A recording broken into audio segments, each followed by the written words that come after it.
Marine কোনো উত্তর দিল না। একটু পর মেরিন গভীর ঘুমে আচ্ছন্ন। নীর মেরিনের হাত পা ভালোভাবে চেক করছে যে কোথাও ব্যথা পেয়েছে কিনা। আল্লাহর রহমতে মেরিন আর কোথাও কোনো ব্যথা পায়নি, কারণ আগুন তেমন বেশি ছিল না। নীর মেরিনের কপালে চুমু দিল। এরপর মেরিনের হাত নিজের হাতের মুঠোয় নিল, হাতটা নিজের বুকের সাথে মিশিয়ে নিল। তুমি কিভাবে কথা না বলে থাকবে সেটা জানি না, তবে আমি তোমার কথা না শুনে কি করে থাকবো? তোমার কণ্ঠ যে আমার নেশা। I am really very sorry জান, তোমাকে আমি হার্ট করতে চাইনি। আমি তো জাস্ট মজা করছিলাম। আমি তো জানি যে তুমি রান্না করতে পারো না, আমি তো জানি যে তুমি গ্যাস অন করতে পারো না। আমি যেতে যেতে যে তুমি আর কখনো এমন মজা করবো না, আমি কখনো না। পরদিন 12টা, মেরিনের ঘুম ভাঙল। এই 1-1.5 মাসে এই প্রথম মেরিনের ঘুম স্বাভাবিকভাবে ঘুম ভাঙল। অবাক কাণ্ড, এটা কি স্বপ্ন নাকি সত্যি? আজকে আমি নর্মালি আমার ঘুম ভাঙলো না, পানিতে ডুবালাম, আর না দম আটকালো, আর না অন্য কোনো ড্রামা ভাবেছে। Good morning. হ্যাঁ, তো অবাক আর কি আছে? আমার বাপের কাছে হুদাই আমি বকা খেতে পারবো না। মেরিন ওয়াশরুমে চলে গেল, ফ্রেশ হয়ে বের হয়ে এলো। আসো, খেয়ে নাও। তোমার কফি আর জুস, সাথে পাস্তা আছে। কাম। তুই খা তোর খাবার। আমি তো খাবই। আসো, খেয়ে নাও। আসো। নীর জোর করে মেরিনকে কোলে বসিয়ে জোর করে খাওয়াতে লাগলো। আমার সঙ্গে রংবাজি দেখাবে না, গট ইট? তোরে তো আমি কিসমিস থেকে কাঁচা মরিচ বানাবো, অনেক জানিয়েছিস আমাকে। যেই ভাবা সেই কাজ। মেরিন গলায় হাত দিয়ে ড্রামা করতে লাগলো। কি হয়েছে বলে? ব্যথা করছে? মেরিন মাথা নেড়ে হ্যাঁ বলল। সে কি, কেন? সরি, হালকা গরম পানি দেবো? মেরিন মাথা নেড়ে না করলো। আচ্ছা, রেস্ট করো। ও আচ্ছা, দুপুরে কি খাবে? ও সরি, তুমি রেস্ট করো। কিছু লাগলে আমাকে কল করো, ওকে? নীর নিচে গেল। নীর নিচে যেতে না যেতেই মেরিন ফোন করলো। নীর দৌড়ে এলো। কিছু লাগবে? মেরিন মাথা নেড়ে না করলো, এরপর হাসি দিল। জার্মানের টেস্ট করছিল। তুমিও না? নীর গেল। আবার মেরিন একই কাজ করলো। নীরের আবার আসতে হলো। এমন 8-10 বার করার পর নীর মেরিনকে কোলে তুলে নিচে নিয়ে গেল। এখন তো আর আমাকে উপনিচ করতে পারবে না, পাচ্ছি। আর হ্যাঁ, কিছু লাগলে হাতে তালি বাজাবে, গট ইট? একটু পর নীর রান্না করছে আর একটু পর পর মেরিনকে দেখছে। বাঁচা গেল। আমি তো ভেবেছিলাম না জানি কতবার তালি বাজাবে। ঠিক তখনই মেরিন তালি বাজালো। নীর গেল। বলো কি লাগবে? মেরিন ইশারা দিয়ে কিছু বলল, কিন্তু নীর বুঝলো না। মেরিনের ইশারা আমি বুঝতে পারছি না, এটা কি করে সম্ভব? বুঝবেন কিভাবে? আমি তো নিজেই বুঝিনি যে আমি কি ইশারা করছি। দেখ কেমন লাগে। আরেকবার বলো না। মেরিন মুখ ভেঙচে ওড়না মুড়ি দিয়ে সোফায় শুয়ে পড়ল। সেদিন মেরিনীরকে অনেক জ্বালালো। রাতের মধ্যেই মেরিন আওয়াজ ঠিক হয়ে গেল। আজ তো এসে গেছে, কিন্তু এটা ওনাকে জানানো যাবে না। ওনাকে বুঝিয়ে ছাড়বো যে কত ধানি কত মরিচ। 2 দিন পর। 2 দিন ধরে মেরিন অভিনয় করে যাচ্ছে আর নীরকে নাস্তানাবদ করছে। ওর আওয়াজ তো তখন থাকার কথা না? ওয়েট, ও ড্রামা করছে না তো? দেখতে হচ্ছে বিষয়টা। নীর অনেক পদ্ধতি অবলম্বন করলো, কিন্তু মেরিন কিছুতেই মুখ খুলল না। নীর রান্নাঘরে রান্না করছে আর ভাবছে কি করা যায়। আইডিয়া। মেরিন মনের সুখে চকলেট খেতে খেতে টিভি দেখছে। তখনই শুনতে পেল। আউচ! মেরিন ছুটে রান্নাঘরে গেল। গিয়ে দেখল যে নীরের হাত কেটে রক্ত বের হচ্ছে। এ কি কি হয়েছে? কিভাবে কাটলো? দেখি, আসুন তো, বসুন বসুন। মেরিন নীরকে বসিয়ে দৌড়ে গিয়ে ফার্স্ট এইড বক্স নিয়ে আসলো। পরম যত্নে নীরের হাতের ব্যান্ডেজ করতে লাগলো আর নীর মেরিনকে দেখতে লাগলো। কি যে করেন না, দেখে কাজ করবেন না নাকি? ভাব দেখলে আর বাঁচি না। মেরিন নীরের দিকে তাকিয়ে দেখে যে নীর ওর দিকে তাকিয়ে মুচকি মুচকি হাসছে। কি হলো, আপনাকে কি গোল্ড মেডেল পরানো হচ্ছে যে ক্লোজ আপের অ্যাড দিচ্ছেন? নীর আর কিছু না বলে মেরিনের ঠোঁটজোড়া দখল করে নিল। একটু পর, এই বক বক শোনার জন্য আমি আমার শরীরের সব রক্ত বের করতে পারি। মানে আপনি সরি। আ তখনই কলিং বেল বাজলো। মেরিন গিয়ে দরজা খুলল, দেখলো সবাই এসে পড়েছে। রাজ্যের গল্প জুড়ে দিল সবার সাথে। চল ভাই নীর, তোর পাগলি বউটা খেপে গেছে। রাতে মেরিন চুল বাঁধছে। যেই নীর রুমে এলো মেরিন ধুমধাম করে কাজ করতে লাগলো।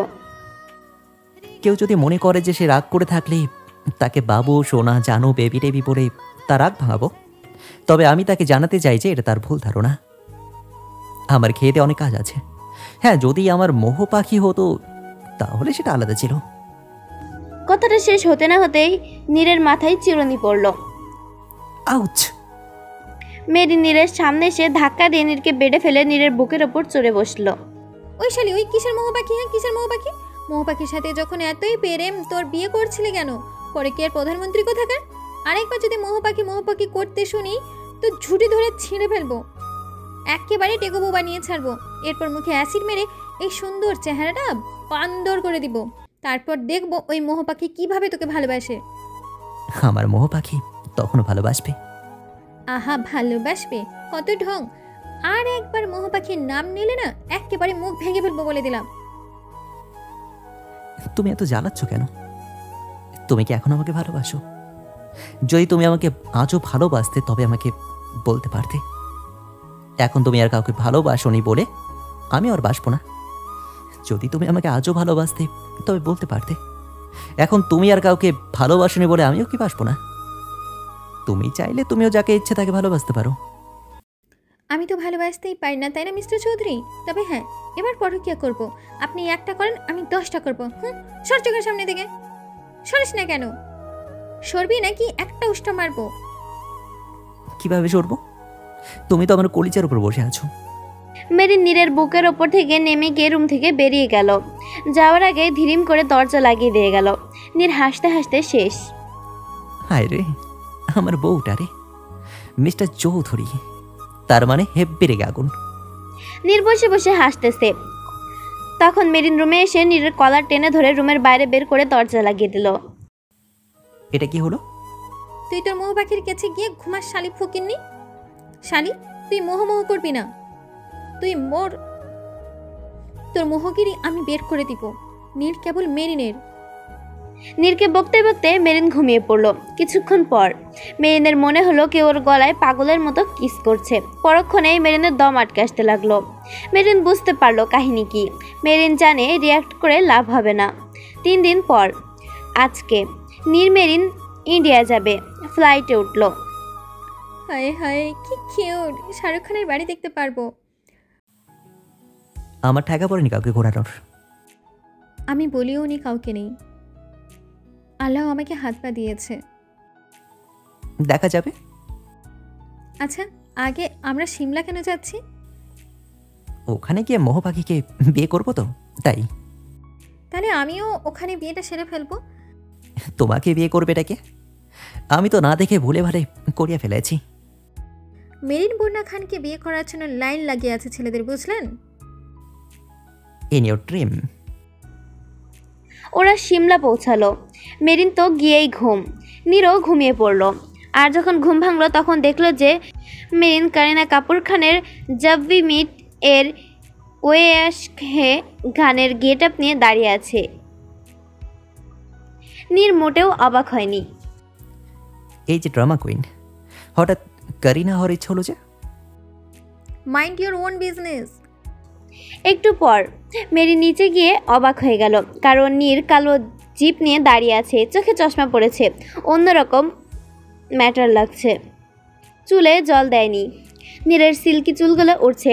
শীতের জন্য নীরের গাল দুইটা আরও গোলাপি হয়ে আছে, আর গোলাপি ঠোঁট দুইটা জাস্ট ওয়াও। ক্রাশ কি খাওয়া উচিত হবে? হবে না কেন? আমারই তো ডার্ক চকলেট। তবে এ আমার ইচ্ছে অনুযায়ী হবে। সরি। তবে এ আমার ইচ্ছা অনুযায়ী কীভাবে গেট আপ নিল! মাশাল্লাহ, আমার জামাইটা কত সুন্দর গো! তো নজর না লাগে যেন ডার্ক চকলেটের গায়ে। ক্রাশ খাওয়া হয়ে গেলে গাড়িতে উঠতে পারেন। নীর ভেংচি কেটে জিপে উঠল। একটু পর জিপটা যখন হঠাৎ থেমে গেল। কি হলো? নামো। হোয়াট? আমি কেন নামবো? না নামলে আমি গান ছাড়লে নাচবো কি করে? কিছুদিন পর আচ্ছা, ডার্ক চকোলেট তো আমার সব উইশ পূরণ করছে। কাহিনী কি? উনি যদি আমাকে ভালো নাই বা বাসেন, তাহলে আমার সব ইচ্ছা পূরণ করছেন কেন? ধুর, ভাল লাগে না। এই যে ভাবনা কর না, রেডি হওনি কেন? বলেছি না আজকে চেন্নাই যাব। কেন চেন্নাই যাব কেন? আমাদের তো ওখানে যাওয়ার কথা ছিল না। তোমাকে উত্তর দিতে আমি বাধ্য না। ওকে, আপনি? Shut up. পরদিন আরে আপনি আমাকে এভাবে কুরবানির ঘোড়ার মতো টেনে টেনে কোথায় নিয়ে যাচ্ছেন? কোরবানি দিতে। কালকে জোর করে চেন্নাই নিয়ে এলেন আর আজকে এখানে কোথাও টেনে নিয়ে যাচ্ছেন। আপনার মাথায় কখন কি চলে বোঝা মুশকিল। সামনে তাকাও। না তাকাও। না। নীর মেরিনের গাল ধরে সামনে ঘোরালো। অধরাবু, অধরাবু। হুম। অধরা পিছে ঘুরল। মিষ্টি কলিজা। মেরিন দৌড়ে গিয়ে অধরাকে জড়িয়ে ধরল। অধরা মেরিনের কপালে চুমু দিয়ে বলল, কেমন আছে আমার মিষ্টি কলিজাটা? ভালো, তুমি কেমন আছো? ভালো। মিথ্যে কথা, তুমি মোটেও ভালো নেই। আপু, স্ট্রবেরি ক্ষীর। I am her Adam. Oh my god, আমার পিচ্চি মিষ্টি বাচ্চাটার বিয়ে হয়ে গেছে। আনফর্চুনেটলি। এমন করে বলে না বাচ্চা। তুমি এত শুকিয়ে গেছো কেন? শুধু শুকানোটাই দেখছো, আপু যে ভালো নেই সেটা দেখছো না। আরে কে বললো আমি ভালো নেই? আমি ভালো আছি। মিথ্যে কথা, যেখানে মেঘ ভাইয়া ভালো নেই সেখানে তুমি কি করে ভালো থাকো? কি হয়েছে মেঘের? একটু পর আপু, তুমি যেমন বাবা মা সবার উপর অভিমান করে এখানে একা একা পড়ে আছো, কষ্ট পাচ্ছ, আজও ভালোবাসো মেঘ ভাইয়াকে, ঠিক তেমনই ভাইয়াও আজও তোমাকে ভালোবাসে। হ্যাঁ, ভাইয়া কেবলমাত্র ফ্যামিলির সঙ্গেই থাকে, সেটাই পার্থক্য। প্রতি রাতে ভাইয়া কান্না করে তোমাকে অনেক ভালোবাসে। ভাইয়া যতবার বিয়ের কথা তোমার কথা বলতে চাই, ভাইয়া সবাইকে থামিয়ে দেয়। ইভেন ভাইয়া মাঝে মাঝে ড্রিঙ্কসও করে। যে ভাইয়া ওগুলোর গন্ধ সহ্য করতে পারতো না, সেই ভাইয়া। আমি কি করতাম সেদিন বলো? আমি ভাবতেও পারিনি যে বাবা সেদিন এমন করবে, ভাবতেও পারিনি। আপু, তোমার কোনো দোষ নেই। আচ্ছা দাঁড়াও, তোমরা এখন তোমাদের মেলোড্রামাটা বন্ধ রাখো। অধরা marine. I have a plan. What? পরদিন মেঘ মেরিনের ফোনে কল করলো। নীর ধরলো। হ্যালো ভাইয়া। হ্যালো, কেমন আছো তোমরা? এই তো ভাইয়া, ভালো আছি। তোমাদের? আমরাও ভালো। মিষ্টি বাচ্চা কোথায়? এই তো, এই মেরিন। আস আ মেরিন। নীর মেঘের ফোন কেটে দিল। নীর নীর, মিষ্টি বাচ্চা। আপনি এমন ড্রামা করতে বললেন কেন? যেন মেঘ ভাইয়া এখানে আসে। মেঘ ভাইয়া চেন্নাই না এলে আমার প্ল্যানটা সাকসেসফুল হবে কি করে? আমার ভাইয়ার যদি হার্ট অ্যাটাক হয় না, তখন আমি আপনাকে বোঝাবো কত ধানে কত মরিচ। লও ঠেলা, এর ভাই ভাইকে মিলিয়ে দিচ্ছি, তারপর কথা শোনাচ্ছে। বিকালে মেরিন মেরিন, কি? ভাইয়া চলে এসেছে, তুমি শুয়ে পড়ো। ওকে? আর হ্যাঁ, ওভার অ্যাক্টিং করবে না। Got it? মেঘ অস্থির হয়ে এলো। মিষ্টি কলিজা, মিষ্টি। আরে ভাইয়া, তুমি? ভাইয়া? মেঘ দৌড়ে মেরিনের কাছে গেল। কি হয়েছে তোমার মিষ্টি বাচ্চা? তেমন কিছু না ভাইয়া, জাস্ট মাথাটা চক্কর দিয়েছিল। মাথা চক্কর দিয়েছে আর তুমি বলছো কিছু হয়নি? নীর, হসপিটালে নাওনি? আসলে না ভাইয়া। না, আমি তোমার কেয়ারলেসনেস দেখে অবাক হচ্ছি। সরি ভাইয়া। Shut up. মেঘ মেরিনকে নিয়ে বেস্ট হসপিটালে নিয়ে গেল। ডক্টর দেখালো, টেস্ট করালো, দেখলো মেরিন সুস্থ আছে। মেঘ স্বস্তির নিঃশ্বাস নিল। আরে মেরিনের কিছু হলে তো রিপোর্ট খারাপ আসবে, ওর তো কিছু হয়নি। ওরা ডক্টরের কেবিন থেকে বের হচ্ছে, তখন মেঘ অধরাকে দেখলো, কিন্তু ওকে ট্রলিতে করে নিয়ে যাওয়া হচ্ছে, যা দেখে মেঘের বুকটা কেঁপে উঠল। অধরা, কোথায়? আরে আপু, কিন্তু এভাবে কেন? কি হয়েছে? নীর মেরিনকে খোঁচা মারলো। ওভার অ্যাক্টিংটা বন্ধ করো। মেঘ অধরার পিছে পিছে গেল। অধরাকে আইসিইউতে নেওয়া হলো, অক্সিজেন মাস্ক লাগানো হলো। মেঘের চোখে পানি এসে পড়লো, বুকটা কাঁপতে লাগলো। একটা নার্স বের হলো। মেঘ দুঃখ ভরাক্রান্ত কণ্ঠে নার্সকে জিজ্ঞেস করলো যে মেয়েটার কি হয়েছে। এর ব্রেন ক্যান্সার হয়েছে, সেকেন্ড স্টেজ। কিন্তু আফসোস, না আছে মা বাবা, না আছে কেউ। আর যাকে প্রাণের চেয়ে বেশি ভালোবাসে তাকে শেষবারের মতো দেখতে পারলো না। মেঘ বলতে বলতে হয়তো শেষ নিঃশ্বাস ত্যাগ করবে। বলেই নার্সটা চলে গেল। কথাটা শুনে মেঘের পায়ের নিচের পাটি সরে গেল। ওর ভালোবাসার অধরার এমন অবস্থা। মেঘ হাঁটু গেড়ে বসে কাঁদতে লাগলো। আমার ভাইয়াটা কি কান্না করছে দেখি, সরুন, যেতে দিন। এক পা আগে বাড়ালে পা ভেঙে দেব। আমার ভাইয়া কান্না করছে আর আমি? Shut up. তুমি এখান থেকে এক পাও নড়বে না। যদি নড়েছ না, তাহলে তোমার কপালে যে কি আছে তা আমি নিজেও জানি না। আমি আসছি। নীর গেল। আজব মানুষ তো। নীর গিয়ে মেঘের কাঁধে হাত রাখলো। ভাইয়া, কি হয়েছে? মেঘ নীরকে জড়িয়ে ধরে কাঁদতে লাগলো। আমার জীবন আজকে অবসানের পথে। আমার বেঁচে থাকার অবলম্বন আজকে বাঁচা মরার সাথে লড়াই করছে। আমার অধরা। এতদিন ওর থেকে দূরে ছিলাম, কিন্তু মেঘের অধরা ঠিকই আছে বলে নিঃশ্বাস নিতাম। কিন্তু এখন আমি মরে যাব। শান্ত হও ভাইয়া। এখন তুমি কান্না করলে কেমন করে হবে? এখন আপুর তোমাকে সব থেকে বেশি দরকার। আপুর জ্ঞান ফিরলে তুমি আপুর কাছে সবার আগে যাবে। ওকে? কোন মুখে যাব বলো তো নীড়? ভাইয়া, সব ভুলে গিয়ে আপুর বাকি সময়টা সুখে ভরিয়ে দাও। বাকি সময় মানে আমি আমার অধরাকে কোথাও যেতে দিব না। না না, কোথাও না, কোথাও না। বলেই মেঘ ভেতরে ঢুকলো। জেগে থাকা ঘুমন্ত অধরাকে বুকে জড়িয়ে হাউমাউ করে কাঁদতে লাগলো। কাজটার কি ঠিক করলেন? এত কিছু থাকতে আপুর মিথ্যে রোগের নাটক করলেন। এখন যদি আপুর সত্যি কোনো... শাট আপ। এই সমস্ত কুসংস্কারী কথা আমার সামনে বলবে না। হ্যাঁ, এই রোগী গেম কতদিন চালাবেন? যতদিন ভাইয়া ভাবির শ্রেষ্ঠ ইচ্ছাটা পূরণ না করছে। তোমার মাথা আসলেই ঢ্যাঁড়স মার্কা। ভাইয়া ভাবির বিয়ে। ও আপনি তো জানেন। ভাইয়া যদি সব জানতে পারে তো? আমার কপালে দুঃখ আছে, তবু আমি রাজি। যদি আপুর সাথে... যদি আপুর সাথে কিছু করে, তবে আমি তোমাকে ডিভোর্স দেব। সেই ভয় দেখাবো, তাহলে আর কিছুই হবে না।